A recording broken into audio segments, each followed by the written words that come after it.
बड़ी खबर इस वक्त पाकिस्तान पर लगातार स्ट्राइक का सिलसिला।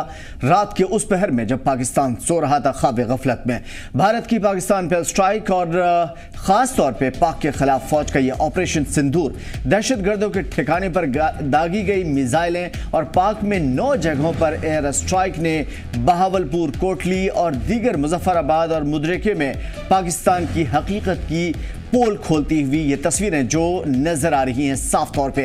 रात के अंधेरे में ये चमक, ये गरज, ये तूफान, ये आंधी, ये हमला बड़े पैमाने पर हिंदुस्तान की ताकत का मुजाहरा। मुजफ्फराबाद, बाग, कोटली और गुलपुर और भीमबेर, चक, अमरू, सियालकोट, मुदरिके, बहावलपुर में ये उस वक्त हमला किया गया जब पाकिस्तान रात के 1 से 2 बजे के दरमियान सो रहा था। बड़े पैमाने पर यह स्ट्राइक और भारत की ताकत, आन बान शान की मिसाल है। पाकिस्तान पर स्ट्राइक का एक बड़ा मुजाहरा जिसके खिलाफ लगातार इससे पहले भी जिस तरह की सीज फायर उल्लंघन की खिलाफ वर्जी करता रहा है पाकिस्तान ने उस तरफ से जैसे ये हमला हुआ फौरी तौर पे सिविलियंस इलाके में जहां पे लोग रहते हैं, जहां पे आम नागरिक रहते हैं, वहां पे हमले शुरू कर दिए और लगातार हिंदुस्तान के उन इलाकों में, पूंछ, राजौरी के सरहदी इलाकों में, LOC के आसपास के इलाकों में जहां पे आम लोग, मासूम लोग रहते हैं, उन पर हमला करना शुरू किया। हालांकि इस वक्त वहां की जो तस्वीरें हैं वो साफ तौर पे नहीं आ पाई है, लेकिन पाकिस्तान ने ये ओछी और बुज़दिलाना हरकत ज़रूर की है। रात के पहर में पाकिस्तान के ऊपर एक कहर टूटा और इस कहर का असर साफ तौर पे देखा जा सकता है। पाकिस्तान पर हमले को लेकर के बड़ी खबर इस वक्त सामने आ रही है। स्ट्राइक में 120 से ज्यादा दहशतगर्द मारे गए हैं। बताया जा रहा है कि 120 से ज्यादा, जी हां, 120 दहशतगर्द टेररिस्ट मारे गए हैं। लश्कर के हेडक्वार्टर को तबाह कर दिया गया है। मसूद अजहर के ठिकाने पर हमला किया गया। ये टारगेट इतना बड़ा और इतना सक्षम तरीके से किया गया था कि लगातार उन इलाकों में जहां पे दहशतगर्द पनाह ले रहे थे, जहां पे दहशतगर्दों ने अपना ठिकाना बनाया हुआ था, उसे उखाड़ फेंका गया, उसे तबाह कर दिया गया और इतना सटीकता से किया गया कि दहशतगर्दों के यहां से निकलने की मोहलत नहीं मिली। 120 दहशतगर्द मारे गए हैं। बताया जा रहा है कि ये जो सूत्रों के हवाले से खबर सामने आ रही है कि अब तक 120 से ज्यादा दहशतगर्द टेररिस्ट मारे गए हैं और इनके जो ठिकाने थे, इनके जो हाइड आउट थे, जहां पे छुपते थे, पनाह लेते थे, ट्रेनिंग लेते थे या फिर किसी भी तरीके से ये उन इलाकों का इस्तेमाल करते थे, उन पूरे इलाके को खत्म कर दिया गया है, उड़ा दिया गया है और अब हिंदुस्तान ने अपना बदला पूरा कर लिया है। ये रात की वो तस्वीरें हैं। 1:30 बजे के आसपास लोग सड़कों पे खौफ ज़दा नजर आ रहे हैं, लेकिन दहशतगर्दों के ठिकाने को किस तरीके से तबाह किया गया है उनकी ये तस्वीरें साफ तौर पे नजर आ रही है। पाकिस्तान ज़रूर इन हमलों से बौखलाया हुआ है, लेकिन दहशतगर्दों के 120 से ज़्यादा दहशतगर्दों के मारे जाने की खबर है, जो अपने आप में एक बड़ी मिसाल है, क्योंकि इन लॉन्च पैड से दहशतगर्द हिंदुस्तान के बॉर्डर में दाखिल होते थे और उसके बाद यहाँ पे तबाही की दास्तान लिखते थे। उधर सदर जमहूरिया से PM मोदी मुलाकात करेंगे, ऑपरेशन की जानकारी देंगे। PM मोदी सदर जमहूरिया को ऑपरेशन की जानकारी देंगे और मुलाकात करेंगे। बताएंगे कि ये रात का जो हमला था कितना सटीकता से किया गया था, कितनी सूझबूझ और कितनी बड़े पैमाने पर तैयारियों से किया गया था। तो सदर जमहूरिया यानी कि प्रेसिडेंट से मुलाकात करने के बाद ये जानकारी दी जाएगी हमले के ज़रिए। बताया जा रहा है कि फ़िलहाल PM मोदी ने इससे पहले भी ब्रीफिंग की है और ख़ास तौर पे इस वक्त जो रात के वक्त हमला किया गया था पाकिस्तान के ऊपर, पाकिस्तान के अंदर दहशतगर्दों के ऊपर, उनकी जानकारी साफ तौर पे साझा की जाएगी और president of India Draupadi Murmu के को इन तमाम तरह हमलों की जानकारी दी जाएगी। दरअसल किसी भी जमहूरी डेमोक्रेटिक कंट्री के अंदर एक प्रोसेस होता है और उसका पालन किया जा रहा है। तो ऑपरेशन सिंदूर का बड़ा असर सामने आ रहा है और इस असर के बीच में अब PM मोदी सदर जमहूरिया द्रौपदी मुर्मू को पूरी जानकारी साझा करेंगे। उधर ऑपरेशन सिंदूर की वजह से जम्मू कश्मीर में अलर्ट जारी कर दिया गया है। श्रीनगर एयरपोर्ट पर सभी तरह की फ्लाइट को कैंसिल कर दिया गया है। हज 2025 के लिए जाने वाली दूसरी फ्लाइट भी कैंसिल कर दी गई है। 7 और 8 मई को रवाना होने वाली थी ये हज की फ्लाइट्स।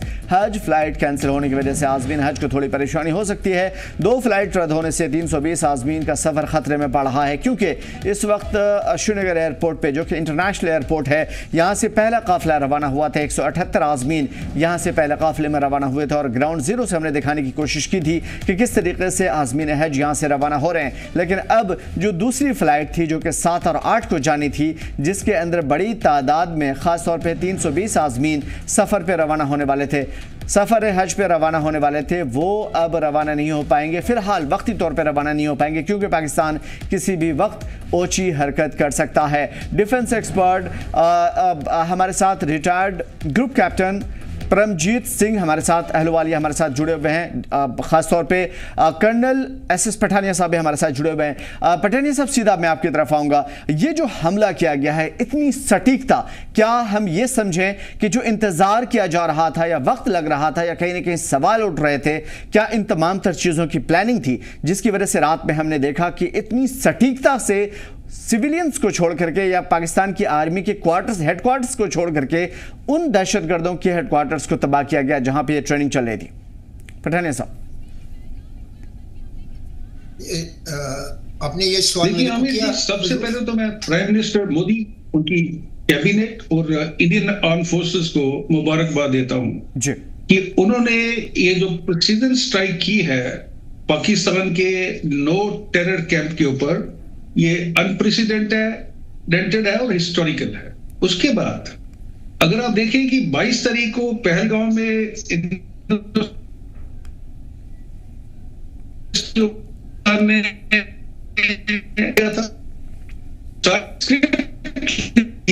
स्टाफ है, आर्मी स्टाफ, जनरल मुनीर।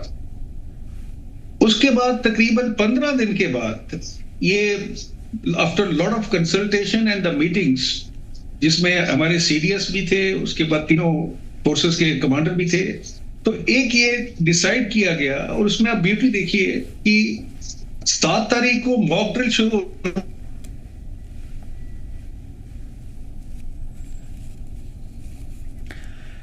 ठीक है। परमजीत सिंह साहब की तरफ आएंगे। अहलुवालिया साहब, क्या आपको लगता है कि हमारे पास इतने मौके थे, हमारे पास इतनी चीज़ें हैं, ख़ास तौर पे वो सारी चीज़ें हैं कि हम अगर पाकिस्तान के जिन इलाकों में चाहते आराम से हमला कर सकते थे? मैं आपसे समझने की कोशिश करूंगा, क्या ये हमारी समझदारी है कि जो हमले किए गए सिर्फ दहशतगर्दों के ठिकानों पर हमला किया गया? हालांकि हम चाहते तो बड़े पैमाने पर उन इलाकों में भी तबाही मचा सकते थे जहां पे पाकिस्तान की आर्मी या फिर इस तरह के उनके जो बेस कैंप हैं, लेकिन उसके बावजूद ये सूझबूझ, सटीकता खासतौर पर क्या दर्शाती है दुनिया को? नमस्कार सब जो आपके देख रहे हैं हमारे टेलीविजन के डिबेट को, जहाँ डिस्कशन को। मेरा जो आपने जो सवाल किया, इसके ऊपर थोड़ा डिफरेंट नजराना है।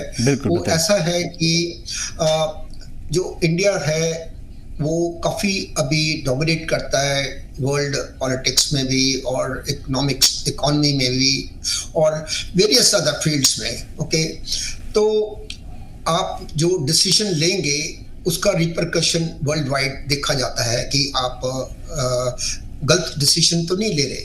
तो इसलिए पहले बहुत तरीके से डिप्लोमेटिक, जिसको हम कहते हैं, टाइटनिंग किया गया पाकिस्तान का।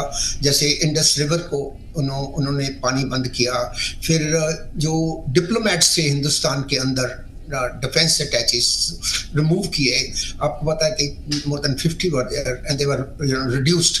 तो उसके अलावा कई चीज़ें जो, जैसे फॉर एग्जांपल हमने फ्लाइट्स बंद किए, वाघा बॉर्डर बंद किया, ये सब डिप्लोमेटिक जो मीन्स थे, पहले इंडिया ने उसको अडॉप्ट किया। ओके, और उसके साथ साथ में पावर्स हैं like Russia, United states of America, UK, ऐसे कंट्रीज को उन्होंने इन्फॉर्म किया कि ऐसा एक जो टेररिज्म है ये एक रूट कॉज है। ये एक पाकिस्तान जो है it is a terrorist state, और इस टेररिस्ट स्टेट को अगर हिस्ट्री देखें, जो टेररिज्म हमने 47 से लेके आज तक फेस किया है, हजारों लोग मरे हैं बिकॉज ऑफ टेररिस्ट। आप कई काउंट कर लीजिए, पार्लियामेंट के ऊपर अटैक, ओके, बालाकोट, आप मैं जब उसको गिनती करूं तो मेरे को इतना मतलब कि पूरी गिनती भी नहीं हो सकेगी जितना इन्होंने मतलब कि इन्होंने टेररिस्ट ने आके, क्योंकि इनका एक स्टेट पॉलिसी है, एक एक जैसे कहते हैं ना, एक डॉक्ट्रिन है कि ये इस डॉक्ट्रिन के साथ कि इधर आप क्योस क्रिएट करो वर्ल्ड वाइड जो है, उसकी आप नेम लीजिए कि ये ऐसा हुआ, क्योंकि ये पहली बार नहीं हुआ। जब अमेरिका के प्रेसिडेंट पहले आए थे तो इन्होंने तब भी श्रीनगर के अंदर जो मारे थे 36 सिंघम ने, वो भी लोगों को भूला नहीं है। अभी इस बार जो मैं तो दाद देता हूँ मोदी साहब की कि एक तो उन्होंने पूरा प्रोनाउंस किया कि हम आपको अटैक करेंगे, और अटैक भी करेंगे जो लिमिटेड, क्योंकि वो एक एक्सेलेशन जो पीढ़ी है कि ऊपर नहीं जाना, ऊपर ये मत ले जाने का, क्योंकि आपको नहीं भूलना चाहिए कि पाकिस्तान एक न्यूक्लियर स्टेट है और हम कोई मिलिट्री जो है जो लड़ाई झगड़ा के अंदर नहीं जाना चाहते। हमारे लोगों को, इन निहत्थे लोगों को मारा गया और उसमें भी उनको रिलीजन आइडेंटिफाई करके मारा गया कि ये हिंदू है तो मारना है, नहीं तो नहीं मारना। ओके, आप देख लीजिए 26 लोग जो मरे हैं सब हिंदू थे, एक्सेप्ट एक लड़का जो बेचारा जो उधर का लोकल था वो मारा गया, अदरवाइज मोस्टली जो है सारे हिंदू, और वो भी फैमिली के साथ थे, इसलिए उसका नाम भी संदूर रखा गया है कि आपके उनका संदूर खोया तो हम उसका जवाब देंगे। और अभी जो अटैक्स हुए हैं 7 इंपॉर्टेंट प्लेसेस पे रात को 1:40 पे ऊपर, ये एयरफोर्स की स्ट्रेटजी ऑलवेज ऐसे होती है कि आइदर डॉन और डस्क अटैक होता है, और उस वक्त होता है आमतौर पे अटैक जो अनएक्सपेक्टेड टाइम हो, अनएक्सपेक्टेड प्लेस हो, और मोस्ट एडवांटेज हमारे फोर्सेस को हो। क्योंकि मैं भी एयरफोर्स में bomber, fighter bomber and AW squadrons में रहा हूँ। इनका इतना ज़्यादा कंसंट्रेशन है रडार्स का, डिफेंस इतनी स्ट्रॉन्ग है, बट उसके अलावा हमारे जो अभी एयरफोर्स है वो मच स्ट्रॉन्गर हो चुकी है, बिकॉज हमारे पास अच्छे जहाज आ चुके हैं, हमारे पर एयर टू एयर रिफ्यूलर्स आ चुके हैं, प्लस जो मिसाइल्स हमारे पास हैं, okay, which can be launch from the air to ground and air to air, और इवन जो नेवी के पास अभी जो अपना असला है वो दे नो मैच। पाकिस्तान की नेवी कभी मैच नहीं कर सकती जो इंडियन नेवी के पास अभी जो हमारे पास लेटेस्ट इक्विपमेंट है टू फाइट पाकिस्तान। तो मेरे को बहुत अच्छा लगा कि ये हुआ, मगर एक चीज सोचने वाली है कि ये इसका अंत कैसे होगा, क्योंकि जो डेवलप्ड कंट्रीज हैं वो ट्रबल चाहती हैं साउथ एशिया के अंदर। वो इसलिए ट्रबल चाहती हैं क्योंकि ये जो बनते हैं, जहाज बनते हैं, जो मॉडर्न आर्मामेंट्स बनते हैं इन कंट्रीज में, कहीं तो सेल होने हैं, और सेल कहाँ होने हैं? अभी इतनी कंट्रीज, आप पैलेस्टीन देख लीजिए, यूक्रेन देख लीजिए, उधर उनका क्या कितने सालों से ये बुरा हाल है, और हमारी कंट्री में भी ये कोई आज का नहीं है, ये सीन पुराना सीन है।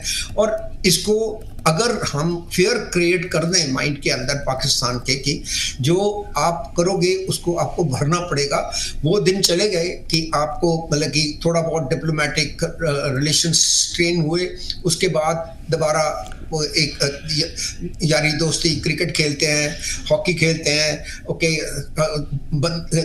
एक दूसरे के एक्सचेंज करते हैं, सोशल एक्टर्स एक्ट्रेसेस पिक्चरें।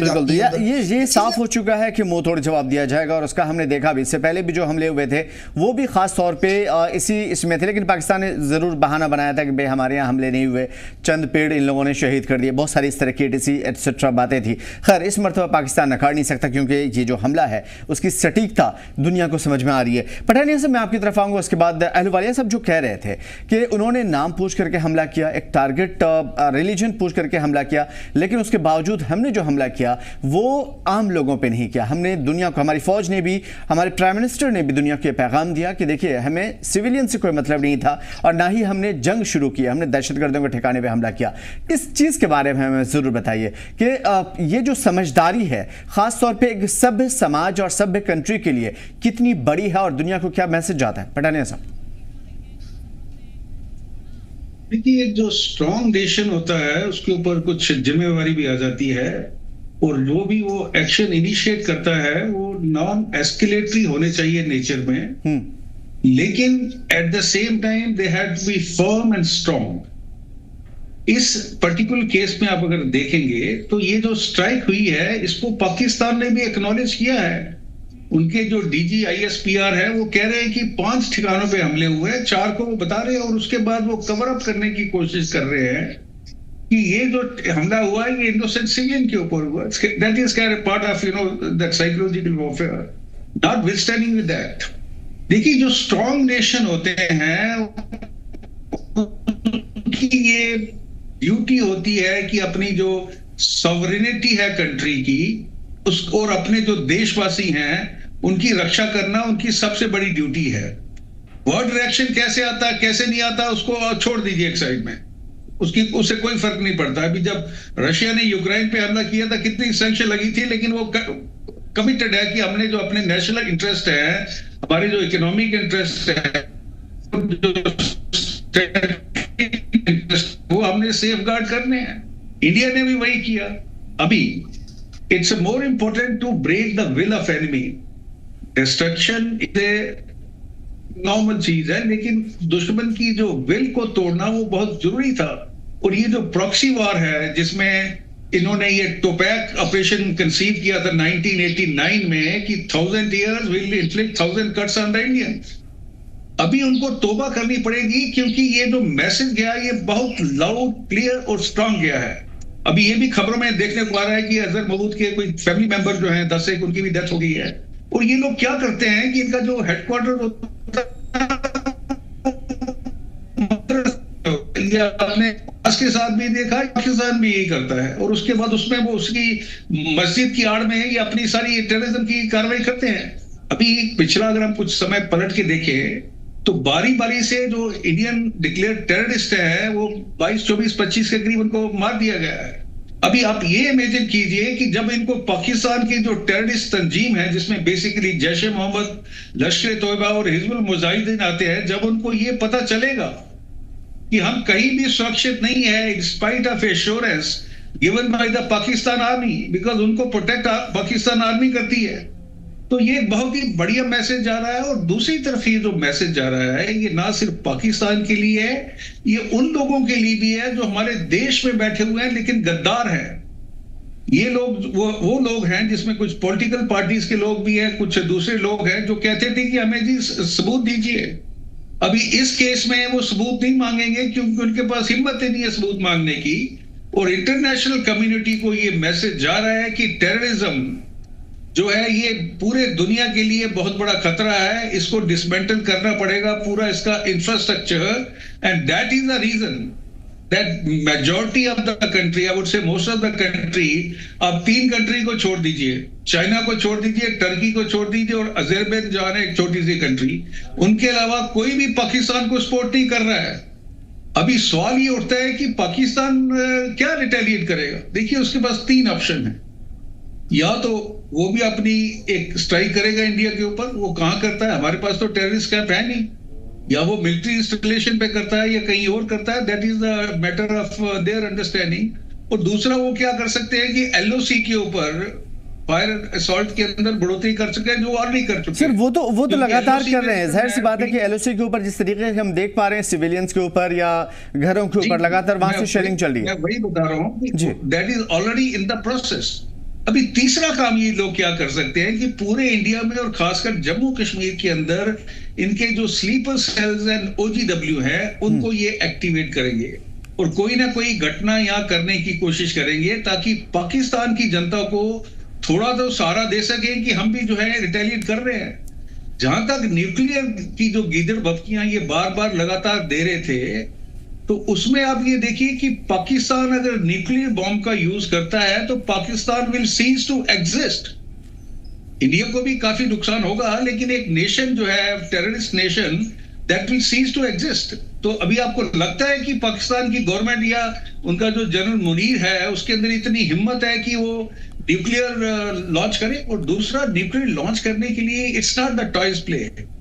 ये पाकिस्तान के बस में नहीं है कि वो अपने आप भी यूनिलैटरली न्यूक्लियर बम को लॉन्च। जाहिर सी बात है कि ये गीदड़ भपकी बिल्कुल भी नहीं चल सकती और सदियों रहा है दुश्मन दौरे जमा हमारा, अब तक मगर है बाकी नामो निशा हमारा, सारे जहां से अच्छा हिंदुस्तान हमारा। परमजीत सिंह साहब, मैं आपकी तरफ आऊंगा। आप चूंकि आप जो बता रहे थे उसके हिसाब से मैं समझने की कोशिश करूंगा कि अब क्या हमने अपना बदलाव पूरा किया। हालांकि अभी भी अगर पाकिस्तान समझदारी दिखाए तो इन तमाम तर चीज़ों से परे हट करके वो उन चीज़ों को अभी भी सुधारने का उसके पास मौका है, क्योंकि हिंदुस्तान ने उनकी आर्मी को टारगेट नहीं किया है, ना ही आम सिविलियंस को पर हमला किया।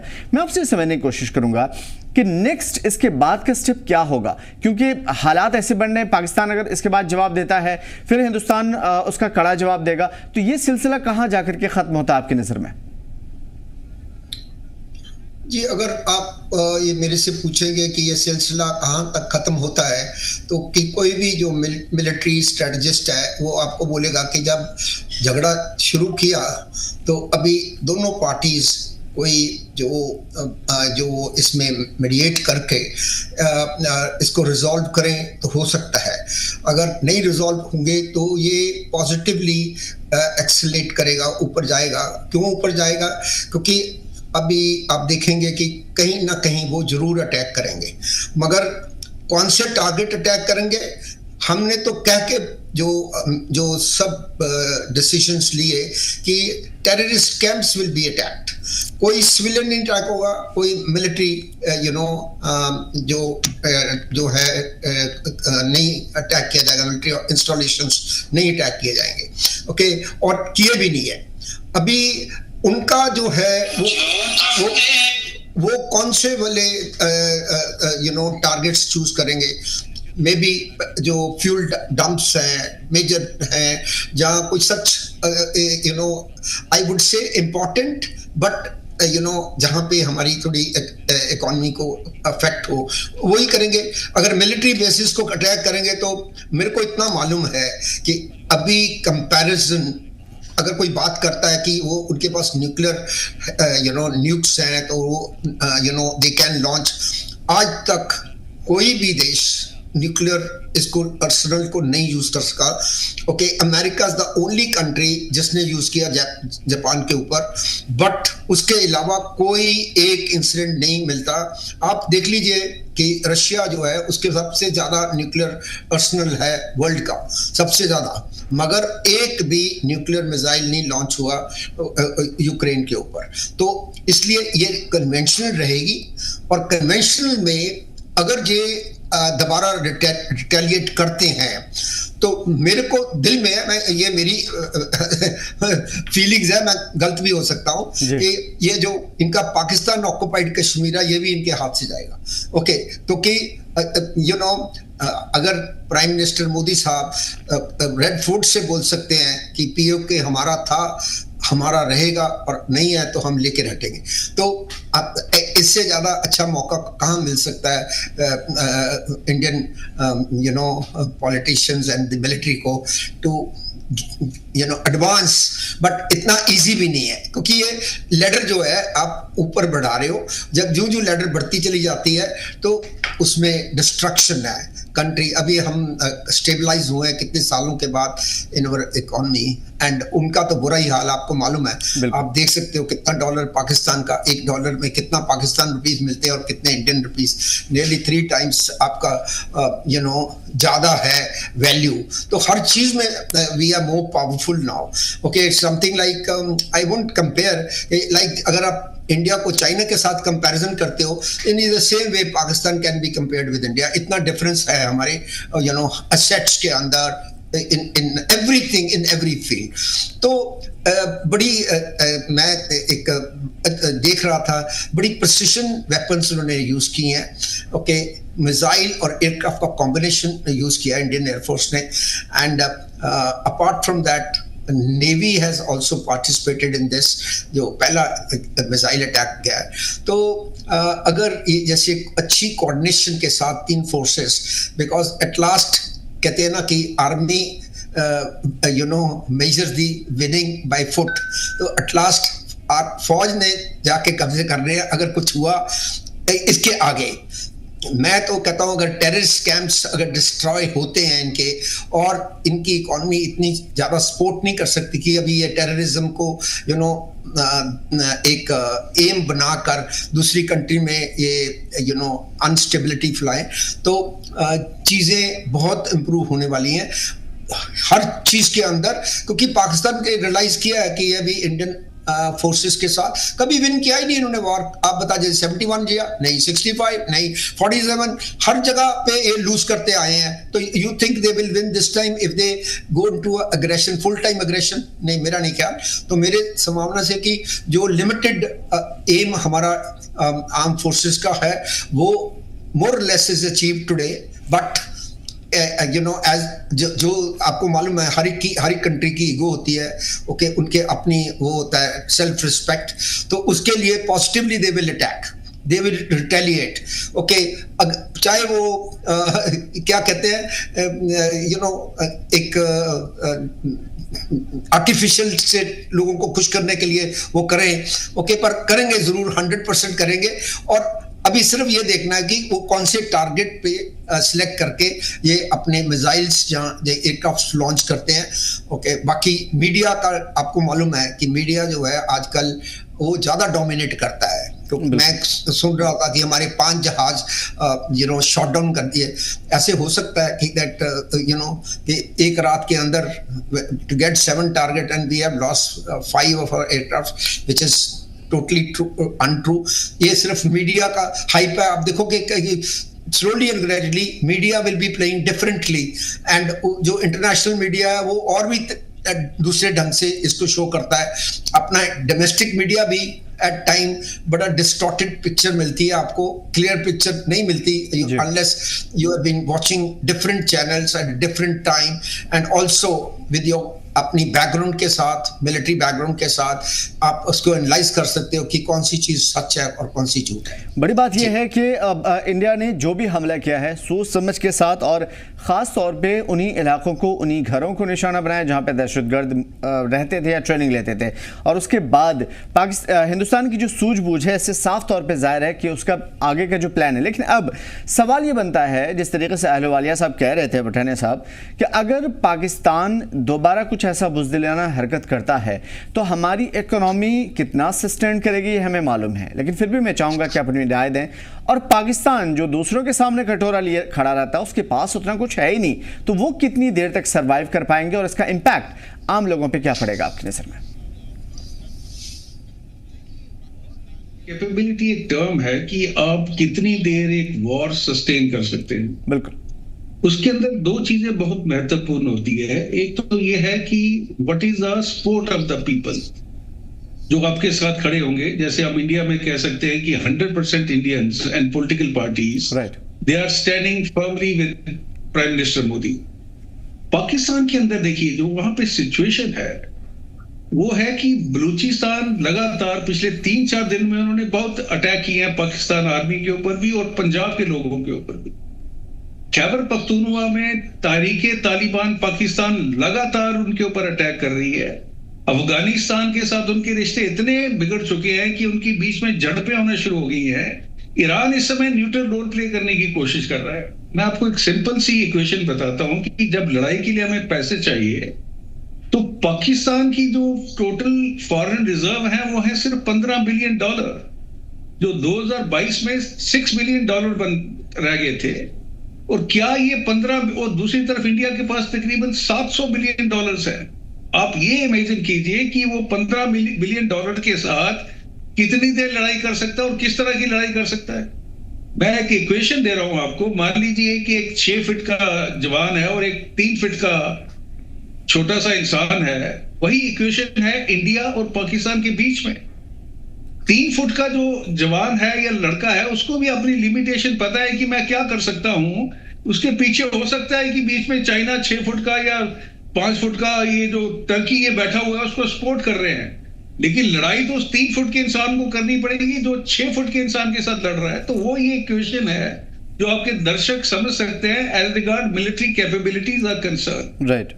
अभी क्या होगा कि आस्ते आस्ते पाकिस्तान की जो इकोनॉमिकल हालत है और वहां के लोगों की जो बदनसीबी चल रही है इस समय, और उसके साथ आप इसको कंबाइन कीजिए जो मोदी जी ने जो वाटर बम यूज किया है उसका इफेक्ट जो है अभी पड़ना शुरू हो गया है। तो एक सिचुएशन यह आ सकती है कि मुनीर खान जो अभी अपने आप को बनाए रखना चाहते हैं पावर में, बिकॉज नवंबर में वो रिटायर हो रहे हैं, या अगर वो सोच रहे हैं कि मिलिट्री कू करके वो वहां के डिक्टेटर बन जाएं, तो वो उसका पाकिस्तान की जो जनता है वो अपोज करेगी। और तहरीके इंसाफ पाकिस्तान जो इमरान खान की पार्टी है वो भी अभी एम्बोल्डन होगी और वो कोशिश करेगी कि इसकी जो है पॉलिटिकल माइलेज ले, और पाकिस्तान के अंदर वो सिचुएशन आ सकती है कि वो एक गृह युद्ध की चपेट पे चला जाए। और जब वो होता है, क्योंकि जब तक पाकिस्तान आर्मी पावर में रहती है दोनों देशों के जो रिश्ते हैं उसके अंदर सुधार आना तकरीबन नामुमकिन है। और ये अभी शुरुआत है। एक शेर है कि इब्तिदाई इश्क में रोता है क्या, आगे आगे देखिए होता है क्या। हो सकता है कि कल को पीओके वाला जो हमारा हिस्सा है उसको भी हम रिक्लेम कर पाए। सर एक खास चीज मैं आपसे समझने की कोशिश करूंगा। अभी आपने कहा कि ये तो एक इब्तिदाई इश्क है, बहुत बड़ी बात कही आपने, और ये है भी, क्योंकि ये एक छोटा सा हमला नहीं है बल्कि आने वाले दिनों में जो पाकिस्तान के ऊपर कहर टूटेगा डिप्लोमेटिक रास्तों से उसका बहुत बड़ा नुकसान है। खासतौर पर अभी सलाल डैम की मैं जानने की कोशिश करूंगा कि क्या जो रियासी में मौजूद सलाल डैम है या इस तरह के जहां जहां पे भी हमने उनके रास्ते, उनके पानी, उनकी तमाम तर चीजें कट ऑफ कर रखी है, क्या नेक्स्ट अगर हमले की जो आशंका या फिर कहीं ना कहीं अंदेशा जाहिर किया जा रहा है कि पाकिस्तान वापस हमला करेगा या बुज़दिलाना कोशिश करेगा, तो क्या इन चीजों पे हमला कर सकता है जिसके बारे में हम बात कर रहे हैं? आप मेरे से पूछ रहे हैं कि? सर आपसे पूछ रहा हूं। देखिए, क्योंकि उसके पास ऑप्शन नहीं है सर, हमारे पास ऑप्शन था, हमने दहशतगर्दों को मारा, हम लोगों को छोड़ दिया। जी अमित साहब सुनिए, जब एक कंट्री अपना एक इनिशिएट करती है, वॉर इनिशिएट करने को बोल लीजिए या लिमिटेड वॉर जो है हमने जिसकी शुरुआत की है, तो जितने भी जो थ्रेट करते हैं पाकिस्तान की, Indus water is our lifeline, और अगर वो ये नहीं मानता इंडिया तो हम उनके डैम को डिस्ट्रॉय कर देंगे। सवाल ये है कि जब ये सारी चीजों को they have been already factored in, जितने भी हमारे डैम है वहां पे हमारी जो एयर डिफेंस की जो मजबूती है वो पहले ही लगा चुके होंगे और पाकिस्तान जो है उसको पेनिट्रेट नहीं कर पाएगा।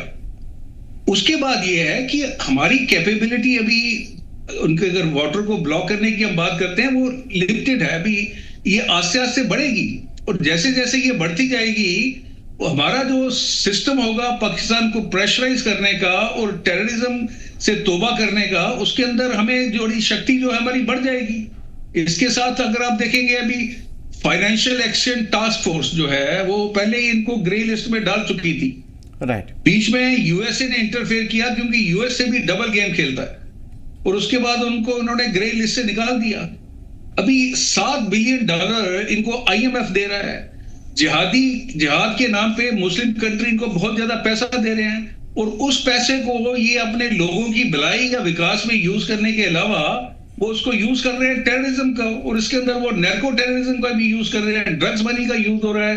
पाकिस्तान के जो जनरल है उनके दुनिया भर में उनके अपने अपने ठिकाने बना लिए हैं। तो ये तो वहां की इंटरनल सिचुएशन है। तो आप इमेजिन कर सकते हैं कि वहां पे जो एक्सप्लोजन होगा विद इन पाकिस्तान में बात कर रहा हूं, लेकिन at the same time we have to secure our own home also. और ये जो मिलिटेंसी है अगर आप ये सोचते हैं कि इसके बाद बंद हो जाएगी, I doubt that. So we have to strengthen our own system where these people they cannot just enter. और अगर एंटर आते हैं उसके साथ हमारा जो स्पोर्ट्स स्ट्रक्चर है यहाँ पे लोकल स्पोर्ट के रूप में, जिसमें आपके सिंपैथाइजर आ जाते हैं, स्लीपर सेल आ जाते हैं, ओजीडब्ल्यू आ जाते हैं, इनको समूल रूप से नष्ट करना पड़ेगा, जिसके लिए प्राइम मिनिस्टर मोदी पूरी तरह से सक्षम है and I am very sure they are working on it.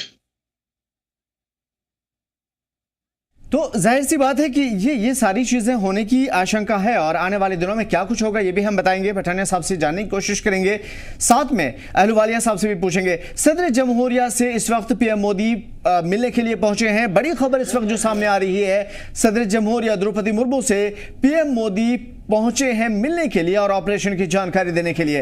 तो इस वक्त जो ऑपरेशन सिंदूर जो रात में चलाया गया, जिसकी वजह से दहशतगर्दों के ठिकाने पर हमला किया गया, उसकी मुकम्मल जानकारी प्रेसिडेंट ऑफ इंडिया को देने जा रहे हैं नरेंद्र मोदी साहब। तो इस वक्त जो ये जो पूरी जानकारी है, खासतौर पे कैसे हमला किया गया, किस तरीके से इसकी प्लानिंग की गई और कितना खास था यह हमला, द्रौपदी मुर्मू को जानकारी दी जाएगी। सदर जमहूरिया से मिलने के लिए पीएम मोदी पहुंच चुके हैं और ऑपरेशन की मुकम्मल जानकारी देंगे।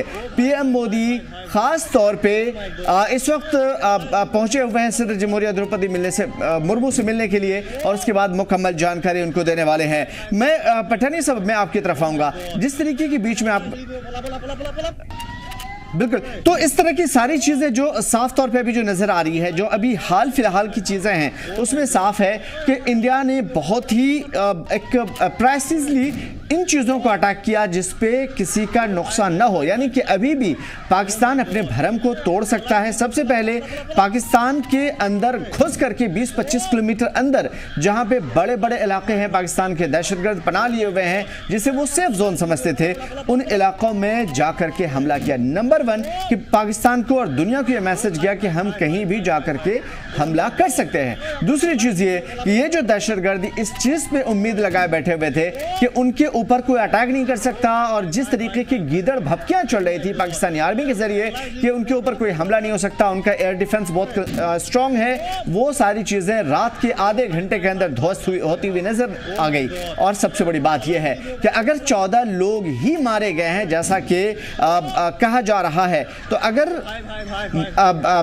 खासतौर पर इन तमाम तर चीजों से अलग हट करके जिस तरह की बातें कही जा रही है दहशतगर्दों, हालांकि हमारी तरफ से जो रिपोर्ट है उसके हिसाब से करीब 120 लोग मारे गए हैं, लेकिन जैश-ए-मोहम्मद के सरगना मसूद अजहर ने कहा है कि उनकी फैमिली के 10 लोग और 4 दोस्त उनके मारे गए हैं, कुल मिला के 14 लोग हुए। तो अगर 14 लोग ही मारे गए हैं तो यह भी एक बड़ा पैगाम है कि उनको बचाने वाला अब कोई नहीं है, और अगर वो बुज़दिलाना हरकत करते हैं तो उन्हें पाकिस्तान के अंदर किसी भी कोने में ढूंढ करके, खदेड़ करके, रात के अंधेरों में जगा करके उन पे हमला किया जा सकता है। तो एक बड़ा पैगाम, बड़ा मैसेज साफ तौर पे पाकिस्तान को भी और पाकिस्तान में छुपे हुए बैठे हुए दहशतगर्दों को भी एक खास मैसेज इस रात में देखने को मिली। और अब साफ तौर पे दुनिया के लिए जो मैसेज है वो ये कि पाकिस्तान के किसी भी जो फौजी अड्डे हैं, बेस कैंप हैं, उस पर हमला नहीं किया गया, सिविलियन पर हमला नहीं किया गया, आम लोगों को निशाना नहीं बनाया गया। हालांकि मैं साफ कर दूं कि अगर हिंदुस्तान चाहता तो रातों रात पाकिस्तान को नक्शे से मिटाया जा सकता था, उन इलाकों को तबाह किया जा सकता था जहां से गिदड़ भपकियां पाकिस्तानी फौज की जानिब से आती है। लेकिन उन तमाम तर चीज़ों से परे हट करके कुछ भी है, कितनों भी बुरा है लेकिन पड़ोसी है, यही वजह है कि आम लोगों को नहीं मारा गया, उनकी आर्मी को नहीं मारा गया, ताकि किसी भी तरीके से जंग का आगाज ना हो। तो हिंदुस्तान ने समझदारी दिखाई, सूझबूझ दिखाया और सिर्फ दहशतगर्दों पे हमला किया। और अगर दुश्मनी पे उतर आता हिंदुस्तान तो यकीनन आज हम पाकिस्तान को नक्शे पे नहीं देख पाते।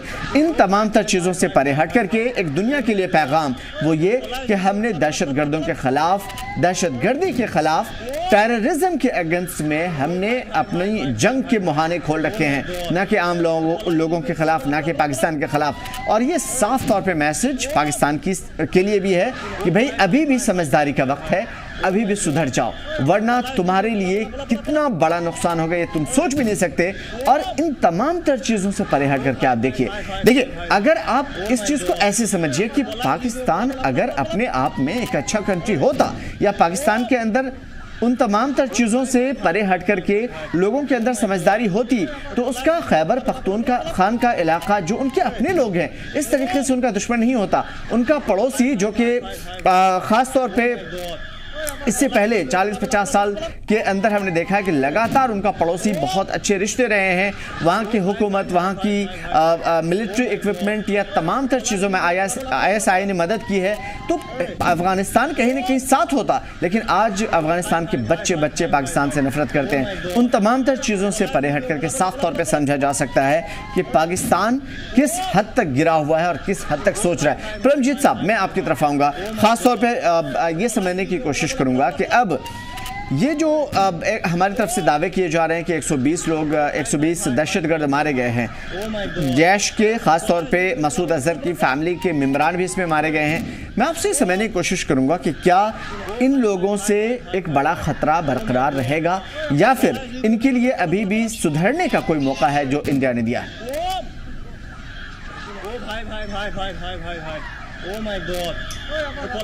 परमजीत साहब, मैं आपसे समझने की कोशिश करूंगा, क्या जो दहशतगर्द जो रिटेलिएट कहीं ना कहीं माफ़ कीजिएगा, जो सरहद क्रॉस करके यहाँ पे दहशतगर्दी और बदअमनी फैला रहे थे, उनके बड़े पैमाने पर उनके लोग मारे गए, तो क्या ये उनके लिए एक बड़ा मैसेज है कि अभी भी सुधर जाएं, या फिर उनकी तरफ से उम्मीद की जा सकती है या अंदेशा है कि आने वाले दिनों में ये ओछी हरकत फिर से करेंगे? जी, आप अगर लिविंग एग्जाम्पल लेते हैं, वो है इजराइल और पैलेस्टीन के साथ जो इशू चल रहा है जी, तो आप एक आइडियोलॉजी जो है, जो जब बच्चे पैदा होते हैं, बड़े होते हैं, स्कूलों में जाते हैं, कॉलेजों में जाते हैं, अगर ए नोशन के साथ उनको शुरू से यही नफरत भरी हो कि जो हिंदुस्तानी है हमारे दुश्मन है, इन्होंने ये जुल्म किया, तो बहुत मुश्किल है वो आइडियोलॉजी उनसे दिमाग से निकालने की। ओके, आप हमास को देख लीजिए कि आप कितना देर से इजराइल का चल रहा है इशू। ओके, क्या उन्होंने हमास को खत्म कर दिया? नहीं, वो अभी तक आइडियोलॉजी है और कितनी डिस्ट्रक्शन हुई है आपने सब ने देखा। ओके, तो यही हाल पाकिस्तान के अंदर है कि उनका जो आइडियोलॉजी, जो उनको जैसे ग्रूम किया जाता है शुरू में कि उनका एक ही दुश्मन है, वो दुश्मन है हिंदुस्तान, भारत। ओके, और उस आइडियोलॉजी के साथ वो जी रहे हैं, उस आइडियोलॉजी के साथ वो पनिशमेंट या जो भी आप सोचते हो वो कुछ होने नहीं वाला, वो बदलने नहीं वाले। उनका बिहेवियर हिंदुस्तान के साथ वैसा ही रहेगा।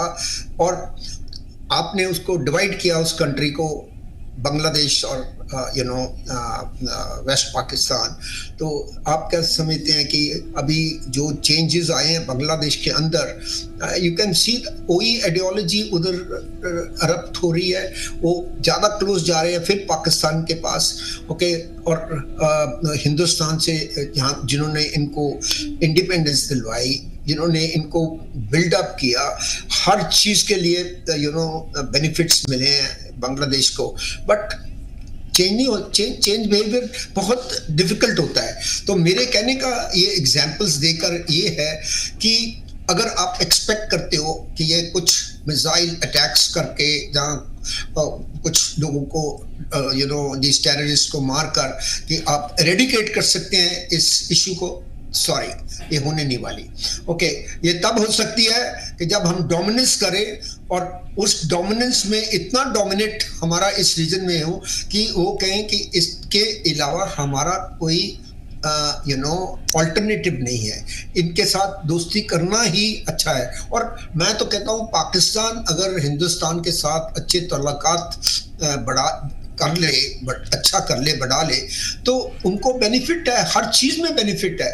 आप कोई भी चीजें, अब ये वाघा बॉर्डर बंद किया, ओके, इतनी चीजें जो जाती थी बाय रोड सब स्टॉप, हर चीजों के लिए उन्होंने बंद कर दिया। अब देखिए कि इंडस जो वैली का वाटर है, चाहे टाइम लगेगा उसको रोकने के लिए, क्योंकि अभी तक तो डैम ही नहीं है उधर। तो अगर कुछ डैम बनाते हैं टाइम लगता है हर चीज के लिए, मगर डाइवर्ट तो कर सकते हैं कनाल्स के थ्रू वाटर।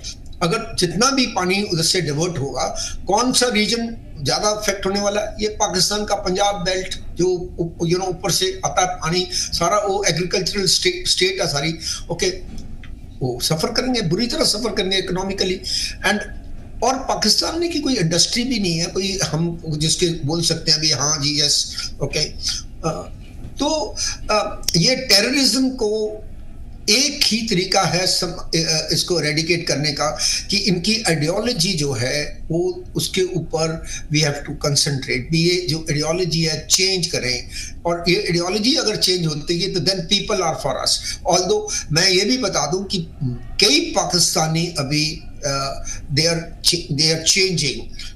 उन्होंने रियलाइज किया है कि टेररिज्म से हमारे को जितना नुकसान हुआ है वर्ल्ड में, आप पाकिस्तान पासपोर्ट दिखाते हो तो वो पहले डिटेन करते हैं आपको। क्यों डिटेन करते हैं? क्योंकि मोस्ट ऑफ द टेररिस्ट जो वर्ल्ड में गए हैं इस कंट्री से निकले हैं, ओरिजिनेट इधर से हुए हैं, और वो प्राउड फील करते हैं। प्राउड इसलिए फील करते हैं जब वो मारा जाता है तो वो उसको टेररिस्ट नहीं बोलते, वो शहीद बोलते हैं। तो अभी आप बताइए कोई बंदा जो अपने देश के लिए शहीद होता है तो उसके फैमिली को कितना गर्व है, तो वो गर्व महसूस होता है उनको। बड़ी बात यह है कि उस आइडियोलॉजी को खत्म करना, अगर पाकिस्तान को अभी भी सुधरना है तो उस आइडियोलॉजी को खत्म करना होगा। और सबसे बड़ी चीज़ कि हिंदुस्तान ने जिस तरीके से ये सूझबूझ दिखाई है, अभी भी एक बड़ा मैसेज है दुनिया के लिए, पाकिस्तान के लिए खास तौर पे। शुक्रिया सर हमारे साथ जुड़ने के लिए और इन तमाम तर मालूमात को दुनिया से साझा करने के लिए।